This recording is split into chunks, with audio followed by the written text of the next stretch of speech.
having to get back up to the balcony. Oh, I guess we don't. She just gave us the thumbs up. All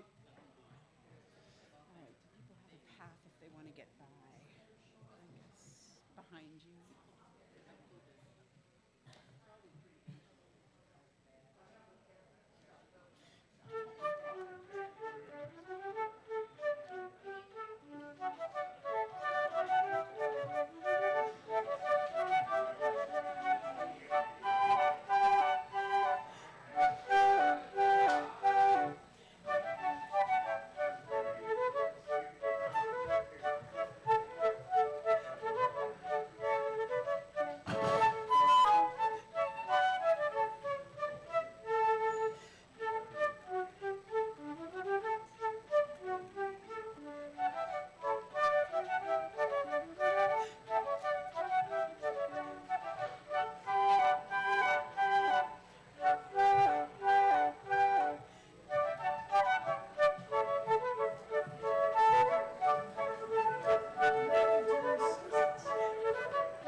Good morning.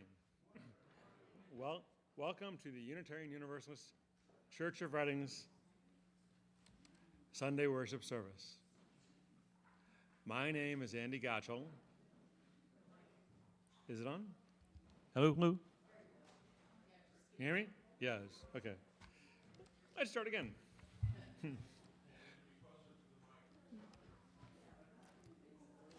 Okay, let me put this here. How's that? Okay, all right, we'll find out. Okay, good morning. And welcome to the Unitarian Universalist Church of Reading's Sunday worship service. Thank you for the help getting started. My name is Andy Gottschall, and I am a member of the worship arts team.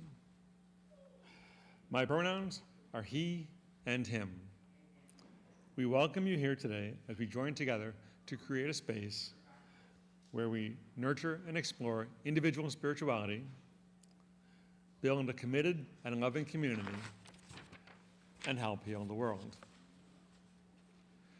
Today's worship leader is Reverend Linda Goodman. Reverend Linda is an ordained interfaith minister. Her spiritual path meandered through many faith traditions, and she enjoyed 30 years as an active Unitarian Universalist, offering music and lay-led worship services. Most recently, she served as presiding minister, spiritual mentor, and music minister at the Tree of Life InterfaithTemple in Amherst, New Hampshire.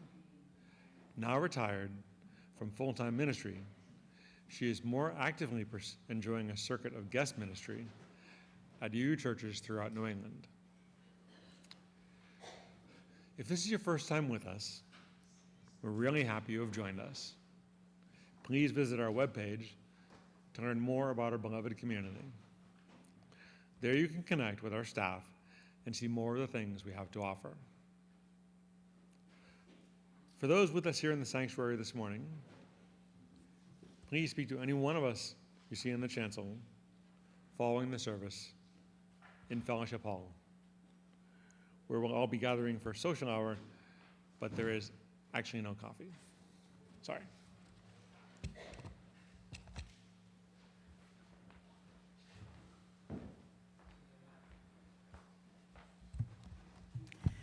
Good morning. It's so nice to be back with you again this week.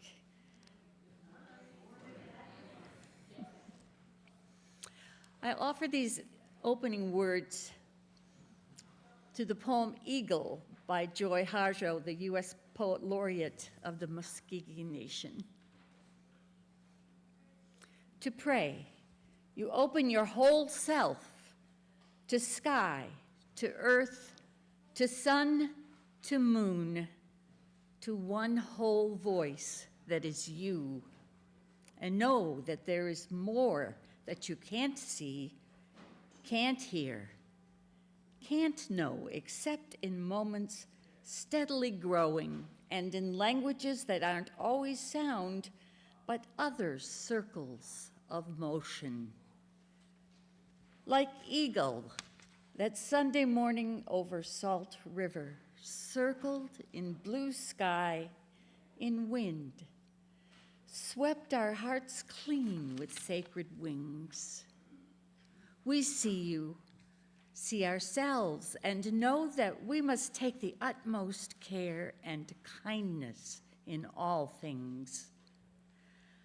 Breathe in, knowing we are made of all this, and breathe, knowing we are truly blessed because we were born and die soon within a true circle of motion, like eagle, rounding out the morning inside us. We pray that it will be done in beauty, in beauty.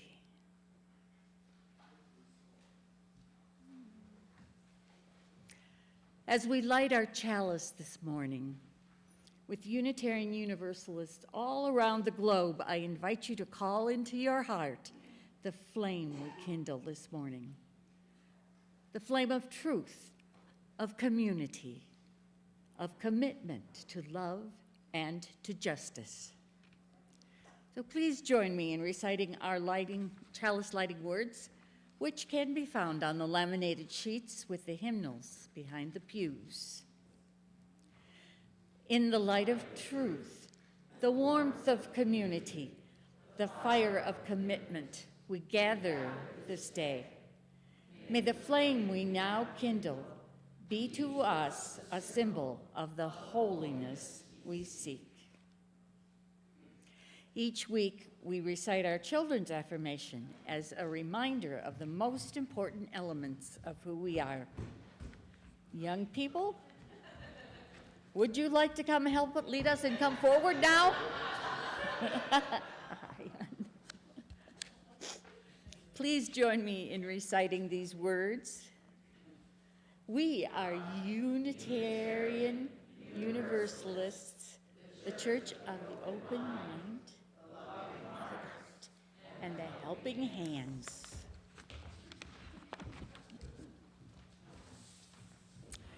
So please rise now in body or in spirit as we sing our opening hymns. The words are very simple and repetitive. They are printed in your order of service, and the choir and I will lead you, and don't worry about it, you'll catch on really fast. We'll sing it through just 3 times all the way.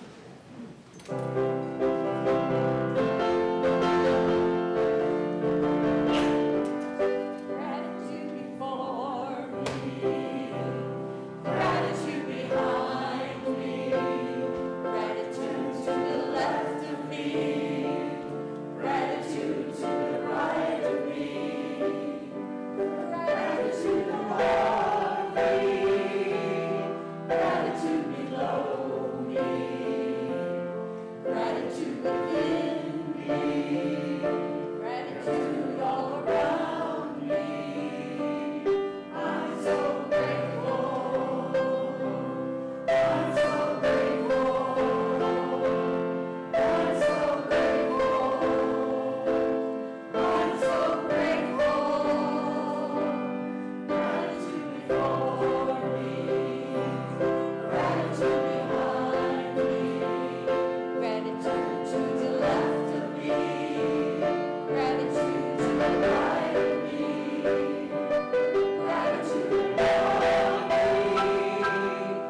now invite the children forward. Kimberly has a story for us. All right, welcome to Time for All Ages. Anybody who would like to come up can come up and listen. I'm glad you're here today.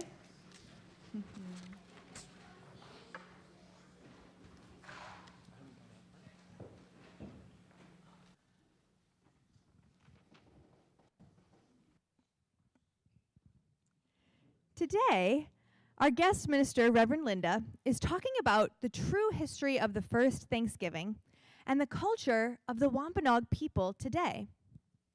When I was in elementary school, I was taught that when the English pilgrims came to this land that we call Massachusetts, the native Wampanoag people helped them learn to plant crops, everyone got along, and they all ate dinner together after the fall harvest that we call Thanksgiving.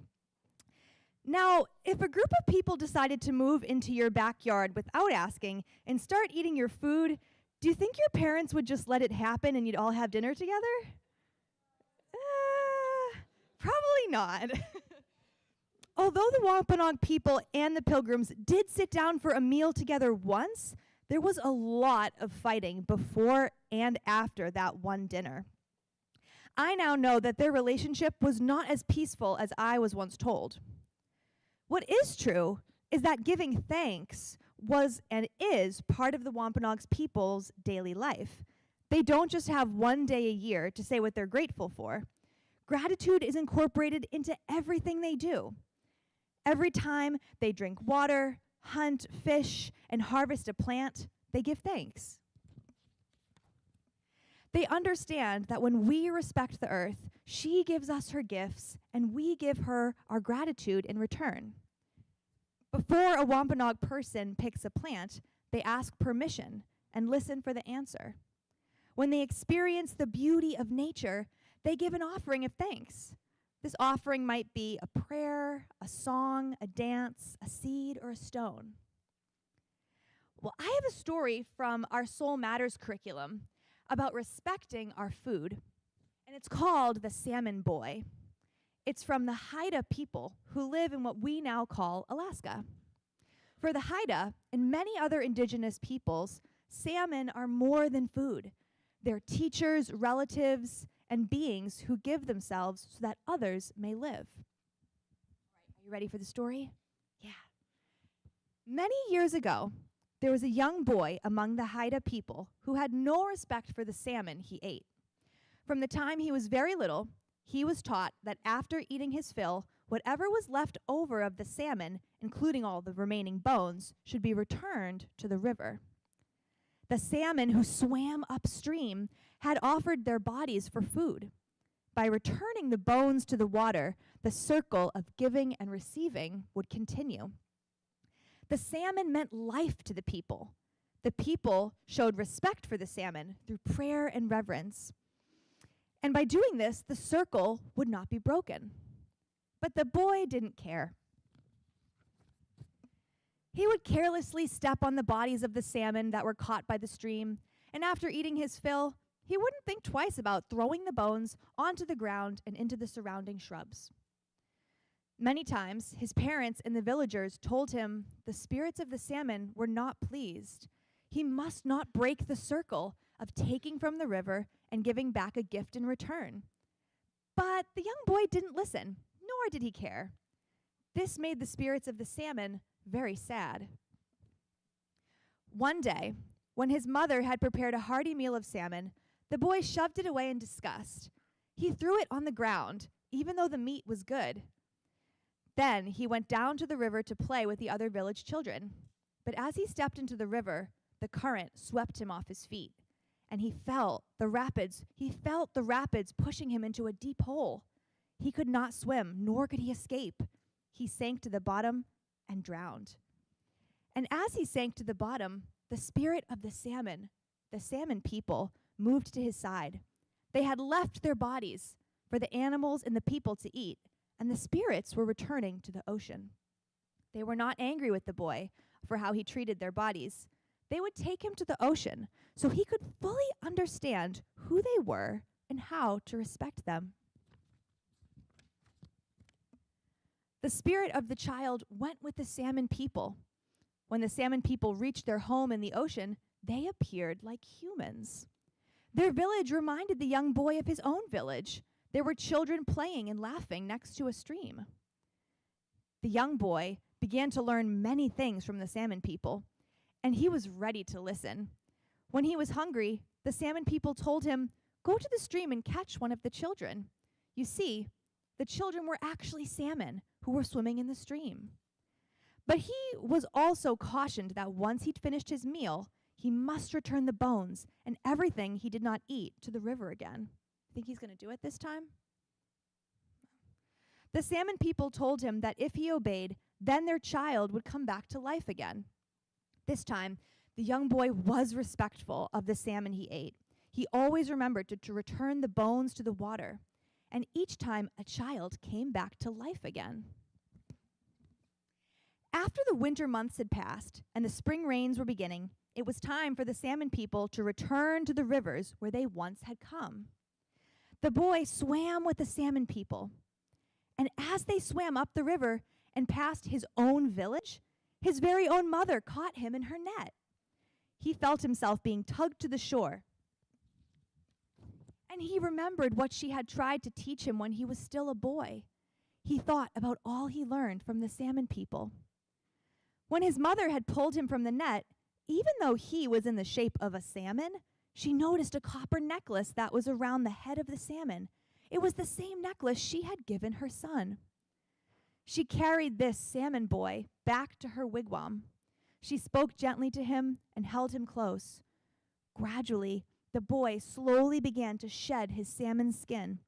First, his head emerged, and then his arms. And finally, after 8 days, all his outer salmon skin was shed, and he was human again. The young boy taught the people everything he learned from the salmon people. He taught them about the great circle of life and death, and he talked to them about the spirit world. He talked to them about giving and receiving and giving back again. And that is the end. Thank you for listening, everybody. We've got a kids' community day today full of fun games. So if you would like to head over to Sawyer, you can come along, and we're going to sing the children out.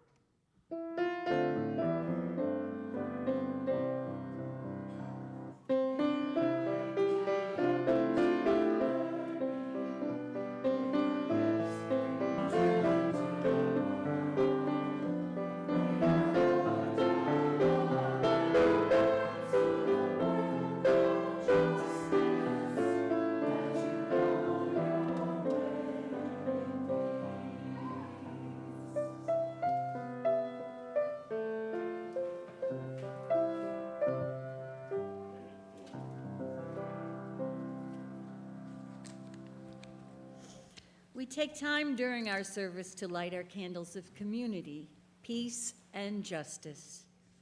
We light our red candle of community to signify our interconnection.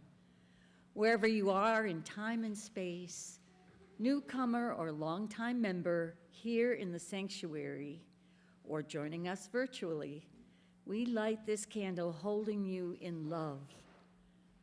As we light this candle, I invite you to speak aloud the name or names of people who are on your mind and in your heart today, to bring them fully into this space.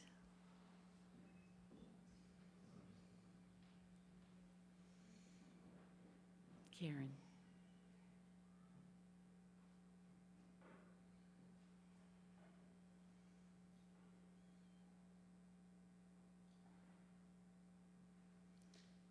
We light our blue candle of peace for the multitude of places worldwide where people live with the threat of war and violence. We especially acknowledge those in Palestine who daily face the terror of starvation and relentless destruction, and the people of Sudan now living in a declared famine. And we light our yellow candle of justice. We acknowledge the citizens of our own country who've been brutalized in LA, Chicago, and Portland by the escalating authoritarian tactics of an administration bent on control through targeted political violence. May we join our courage to theirs, as we know that just as fear is contagious, equally so is courage. May all people everywhere live their lives in freedom, and may we each do our part in the work of justice and liberation for all at home and in our global community. As we recommit ourselves to the work of love and justice, may we each voice this commitment by saying, Amen.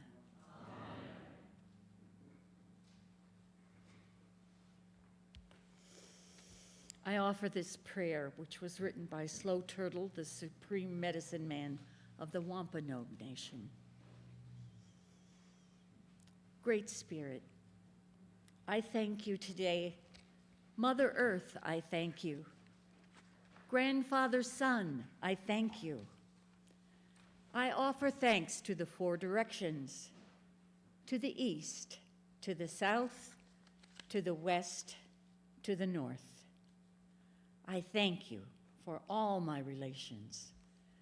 The winged nation, creeping and crawling nation, the four-legged nation, the green and growing nation, and all things living in the water. And honor the clans, the deer, the bear, the wolf, the turtle, and the snipe. Great Spirit, I thank you on this day. We come together today with full hearts, whether you're celebrating a joy or triumph, or feeling the heaviness of loss and grief. You are invited to come forward and light a candle in recognition of your place in this community, that no matter what your heart may hold this day, you are loved, and we are here for you.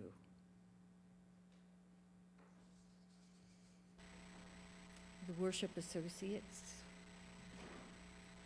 come forward, please, and assist with the candle lighting.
Before I get to the reading, I'd like to make a correction, apparently, to a statement I made earlier. One of our members, Rebecca Higgins, noted that no one had signed up for coffee this morning and corrected that egregious sadness, and so there will be coffee.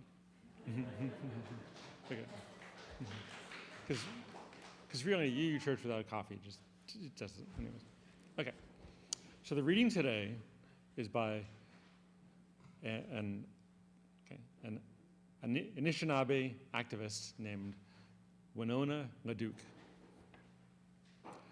Across the continent, on the shores of small tributaries, in the shadows of sacred mountains, on the vast expanse of the prairies, or in the safety of the woods, prayers are being repeated, as they have been for thousands of years. And common people with uncommon courage,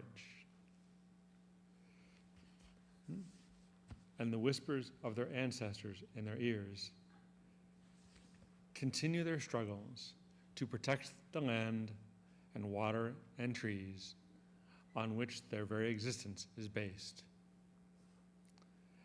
And like small tributaries joining together to form a mighty river, their force and power grows. This river will not be dammed.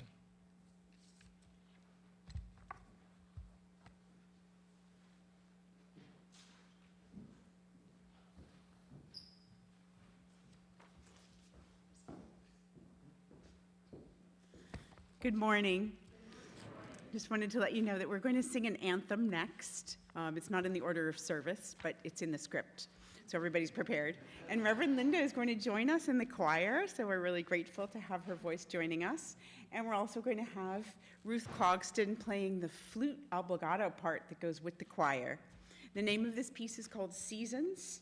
It's music by Ola Yelo, and he is a Norwegian composer. He was born in 1978, and he moved to New York City in 2001. He lives there, and his music is played all over the world and sung all over the world, so we're really lucky that he's a composer that we get to sing. And the words are by Charles Anthony Silvestri, and you will hear the choir sing them beautifully this morning. Thank you so much.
That was fun.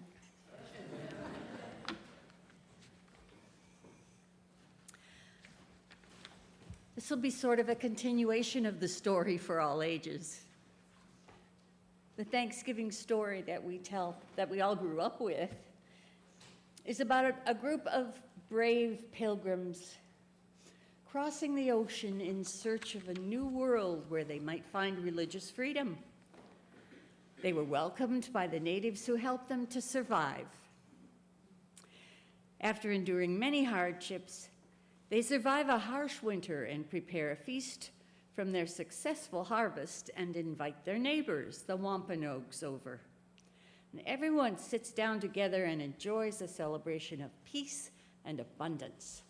And they called it the first Thanksgiving. It's a lovely story. Peace and abundance are certainly things to be thankful for, but it was actually a bit more complicated than that. Here's what really happened. The Mayflower first landed on Cape Cod, not Plymouth Rock. They were actually trying for the established settlement of Jamestown. One of my ancestors was the navigator, which makes me wonder if that's where I got my sense of direction.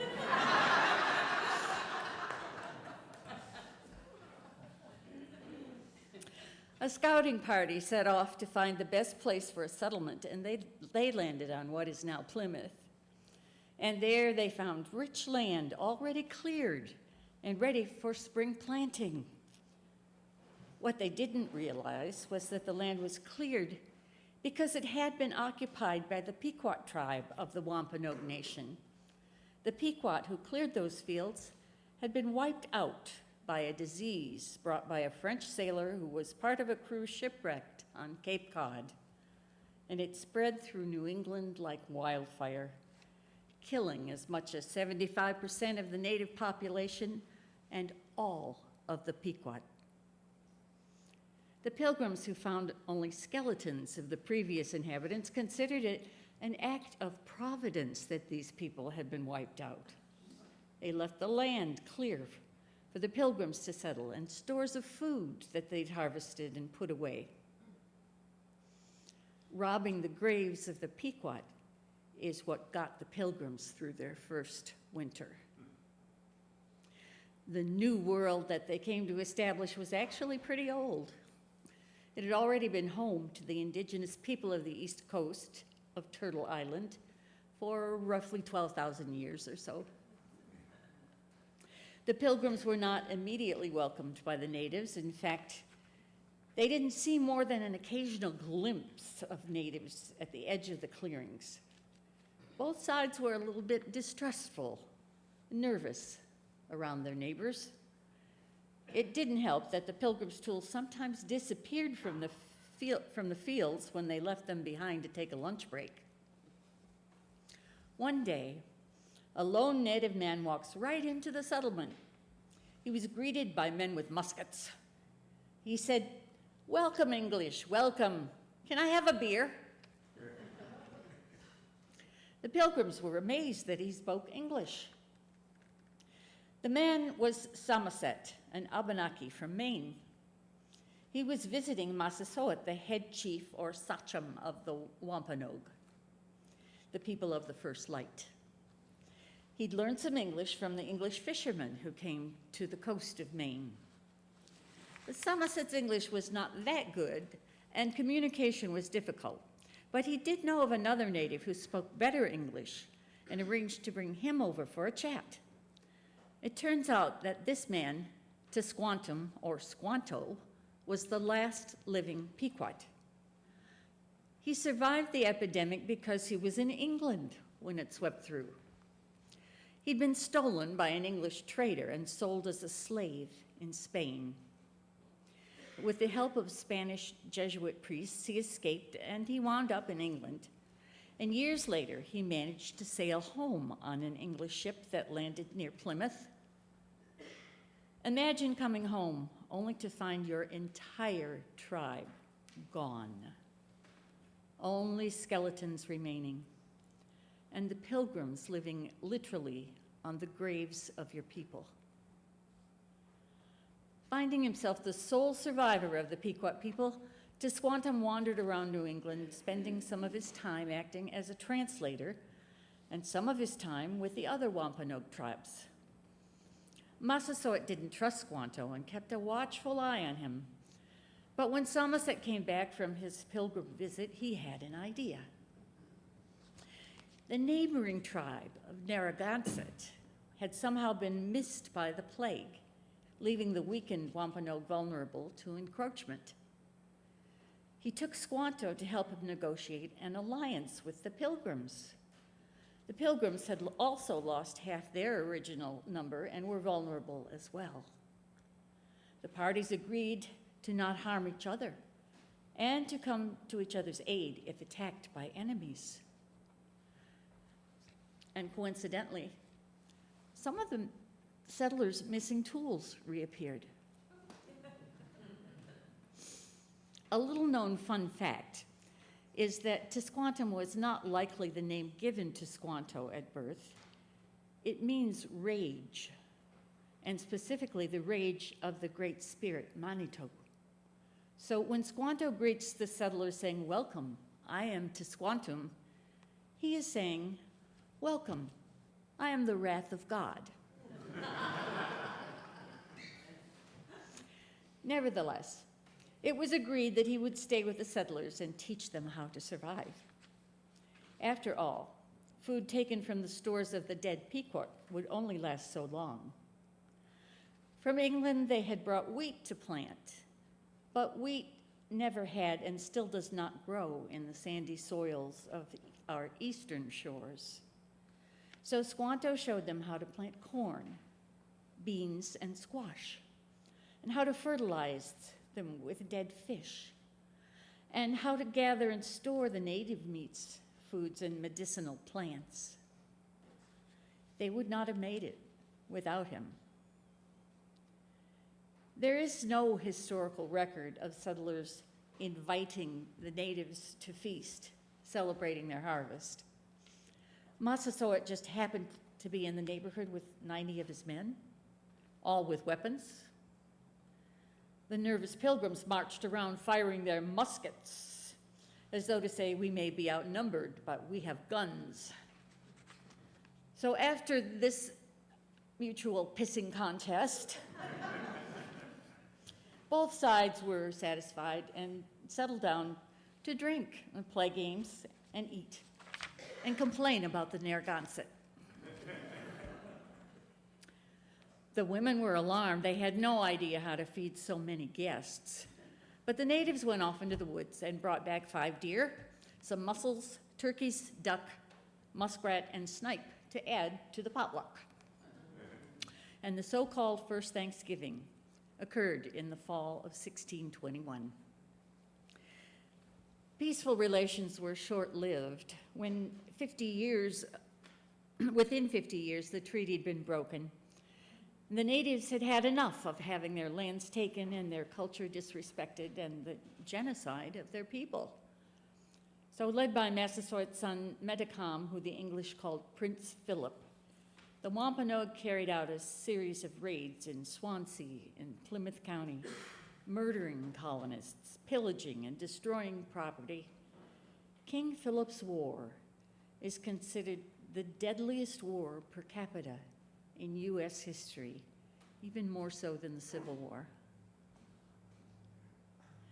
As we gather for Thanksgiving to share food, family, and gratitude for both, let us be mindful that the full history of colonization includes genocide, theft of land, and oppression.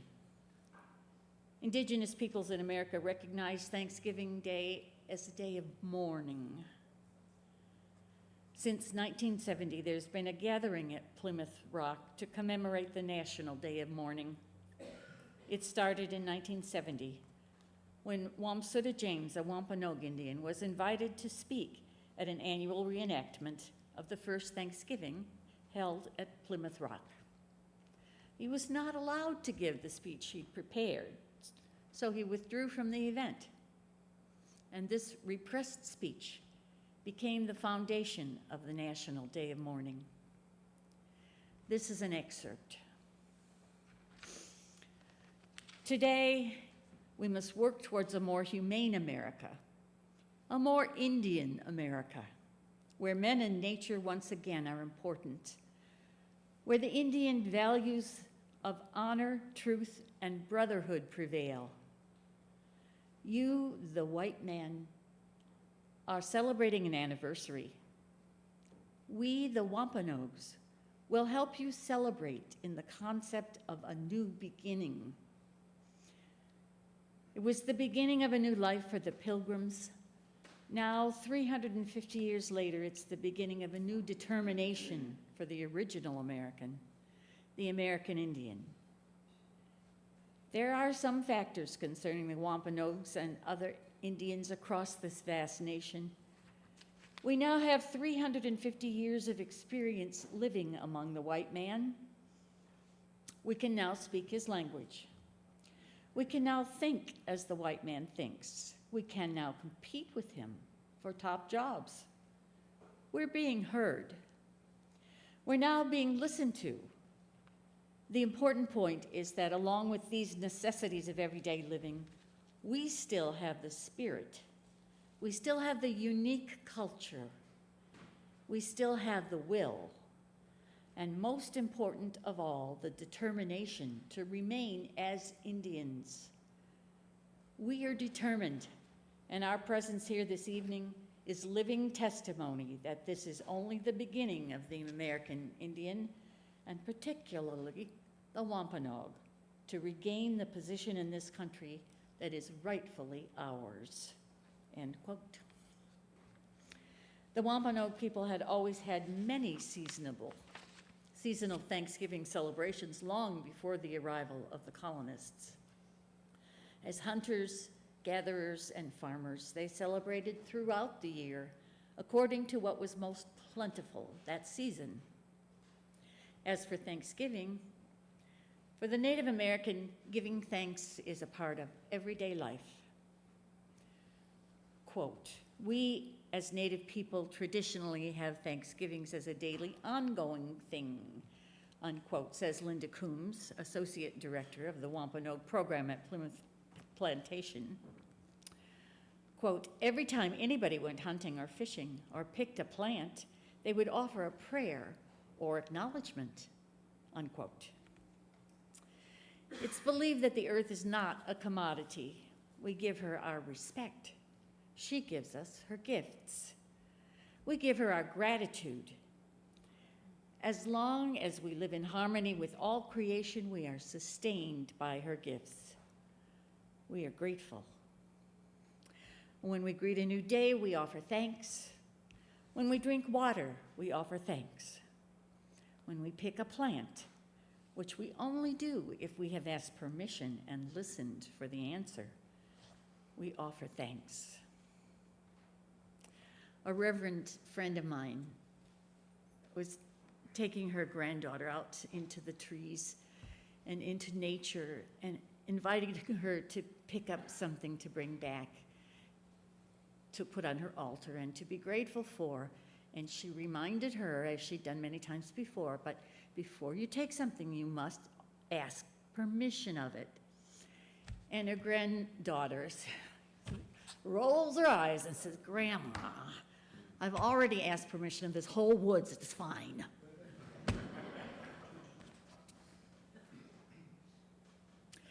When we enjoy the beauty all around us, we offer thanks.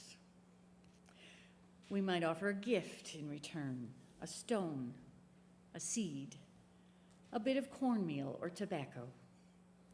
We might offer a song or a dance in appreciation of the gifts received. Last Sunday, we explored the idea of gratitude as a joy generator, according to South Africa's Archbishop Desmond Tutu and Tibetan Buddhism's Dalai Lama. It is interesting to note the similarities in the gratitude practices of Hopi nations on this continent and Tibetan Buddhists on the other side of the planet. When Hopi elders first met the Dalai Lama, they said, "Welcome home." In this season of gratitude, we're grateful for an inclusive faith that opens us to our interconnectedness. In closing, I offer this prayer by Princess Redwing of the Narragansett and Wampanoag nations. May you be able to gain the peace that surpasses all understanding, the gift of the Great Spirit, as my ancestors did. And may you be able to call the Great Spirit to bless your cornfields of present-day achievements, as my ancestors did. And may you be able, in this day of creative noises and modern machinery, to find still the time to be still, as my ancestors did. Katapatash wachi manach. Let it be so. Redwing has spoken.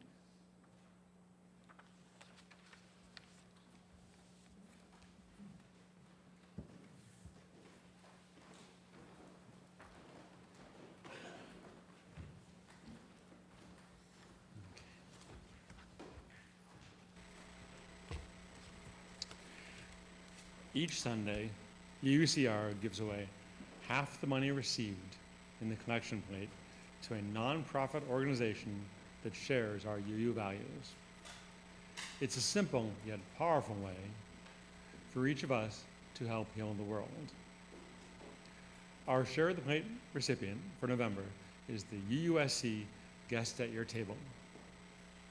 Guest at Your Table is an annual fundraising initiative of the Unitarian Universalist Service Committee.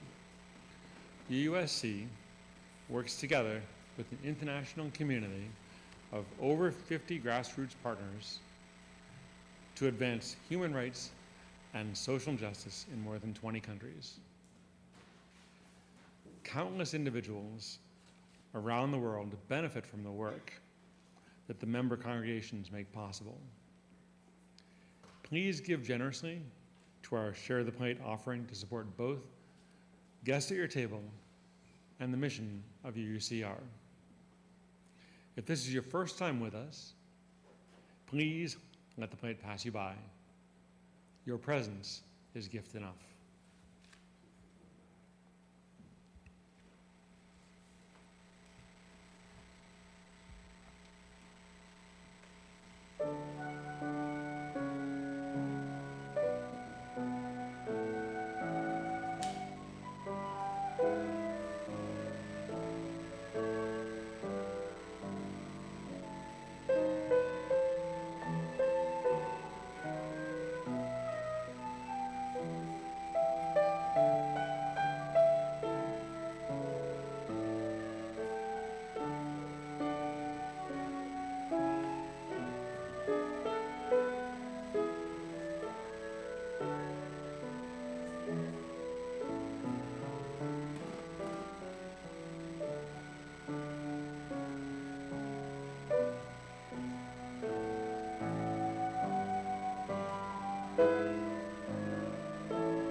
Just don't even try to imagine Melissa up here. Our congregational life this week, I want to start by saying thank you to Reverend Linda for being with us today and for giving us a better understanding of the origins of our Thanksgiving story. I know there are people, even in Unitarianism, who wish to keep teaching kids the original Thanksgiving story in Sunday schools. So, and thank you for everyone who contributed to the service today, especially our Lotus. Thank you. In our congregational life, I would like to share a few events that are coming up this week. Monday night's Buddhist meditation will be available in person and on Zoom. Tuesday evening is the social and crafty drop-in on Zoom from 7 to 9. On Thursday, there is the Recovery Dharma group at 7 p.m. And on Friday evening at 7:30, we have our Rise Up Singing drop-in. Then on Saturday, the men's group meets via Zoom. Please bring bread to share next Sunday, as Reverend Melissa Carvel-Zeimer leads our annual bread communion service. It is Undecorate the Tree time again, and we all have the opportunity to provide Christmas for a child under the care of the Wakefield DCF office. One can sponsor a family, a child, or just make a financial contribution. Financial contributions will be used to purchase gifts not sponsored, or for grocery cards or gift cards for families in need. Please email undecorate@uureading.org to offer assistance. Thanks to each of you for bringing our congregation to life. Thank you, each of you, for bringing our congregation to life. Now, please rise in body or in spirit as you're able, and join us in singing the closing hymn, number 128 in the gray hymnal, For All That Is Our Life.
Please recite with me the extinguishing the chalice words. We extinguish this flame, but not the light of truth, the warmth of community, or the fire of commitment. These we carry our hearts until we are together again. The flame of our chalice will be extinguished, but we carry the light in our hearts out of this sanctuary, out of this gathering, wherever you may be. and into the world. May it be so, and may you blessed be.